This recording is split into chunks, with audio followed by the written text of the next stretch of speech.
Hi guys, വണക്കം, നമസ്കാരം. ഞാൻ നിങ്ങളുടെ ശ്രീഹരി നോട്ട് എന്ന സീരീസിൻ്റെ പുതിയൊരു എപ്പിസോഡിലേക്ക് നിങ്ങൾക്ക് എല്ലാവർക്കും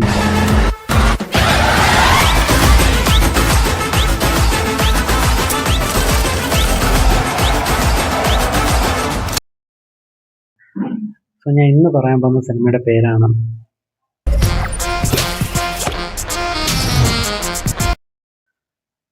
വിഘ്നേഷ് ശിവൻ ഡയറക്റ്റ് ചെയ്ത, പുള്ളി തന്നെയാണെന്ന് എഴുതിയിരിക്കുന്നത്. പ്രദീപ് രംഗനാഥൻ, കൃതി ഷെട്ടി, എസ് ജെ സൂര്യ എന്നിവർ പ്രധാന കഥാപാത്രത്തെ അവതരിപ്പിക്കുന്ന ലവ് ഇൻഷുറൻസ് കമ്പനി അല്ലെങ്കിൽ LIK. ഈ സിനിമയ്ക്ക് ഞാൻ പോകാൻ കാരണം പ്രദീപ് രംഗനാഥനാണ്.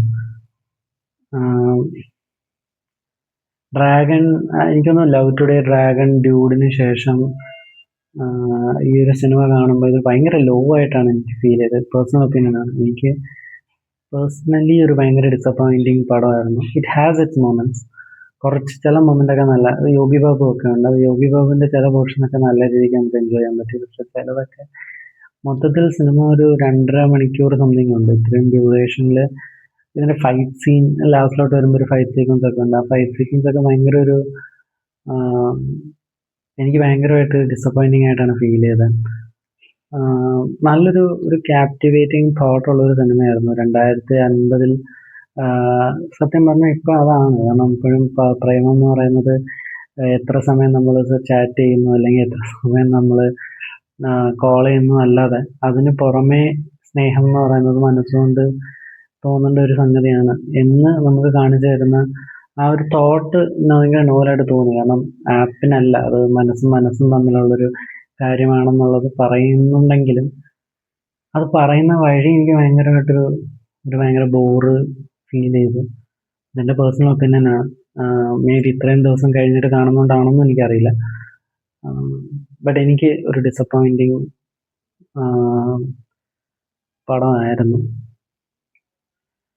എനിക്ക് ഡിസപ്പോയിൻറ്റിങ് ആയിരുന്നു. അത് എൻജോയ് ചെയ്ത ആൾക്കാർ ഒരുപാട് പേരുണ്ടായിരുന്നു. എൻ്റെ കൂടെ തന്നെ ഓഡിയൻസിൽ കുറേ പേര് നല്ലോണം എൻജോയ് ചെയ്തു. സോ ഇതെൻ്റെ പേഴ്സണൽ ഒപ്പീനിയനാണ്. നിങ്ങൾക്ക് ഈ സിനിമ ഇഷ്ടപ്പെട്ടാൽ തീർച്ചയായിട്ടും I respect that because. So അത്രയുള്ള ഇന്നത്തെ വീഡിയോ. ഇതിൻ്റെ കഥയൊന്നും ഞാൻ പ്രത്യേകിച്ച് പറയുന്നില്ല, അല്ലെങ്കിൽ കഥയെന്ന് പറഞ്ഞേക്കാല്. കഥയുടെ പ്രമൈസ് എന്ന് പറയുന്നത് 2040 പ്രേമം അല്ലെങ്കിൽ ലവ് എന്ന് പറയുന്നത് കമ്പയർ ചെയ്യാൻ, അല്ലെങ്കിൽ ലവിൻ്റെ വേറൊരു വേർഷൻ, അല്ലെങ്കിൽ LIK എന്ന് പറയുന്ന ഒരു കമ്പനി അവർ ലവിനൊരു ഗ്യാരണ്ടി കൊടുക്കുക. ഇപ്പം ഇൻ കേസ് നാളെ ബ്രേക്കപ്പ് ആവുകയാണെങ്കിൽ ആര് കാരണമാണോ ബ്രേക്കപ്പ് ആയത് അവരെ കൊണ്ട് പെനാൽറ്റി കൊടുപ്പിക്കുക, അല്ലെങ്കിൽ നമ്മൾ തമ്മിലുള്ള റിലേഷൻഷിപ്പ് കമ്പാറ്റബിൾ ആക്കുക.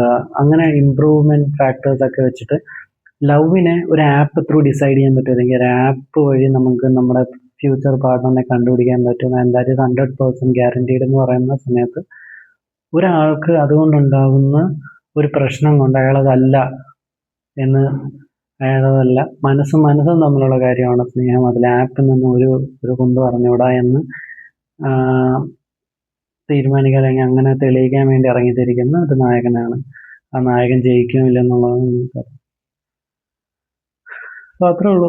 എനിക്ക് വലിയൊരു ഇത് ഇഷ്ടപ്പെട്ടില്ല സത്യം. അൺഫോർച്ചുനേറ്റ്ലി എനിക്ക് ഇഷ്ടപ്പെട്ടില്ല. Let's see.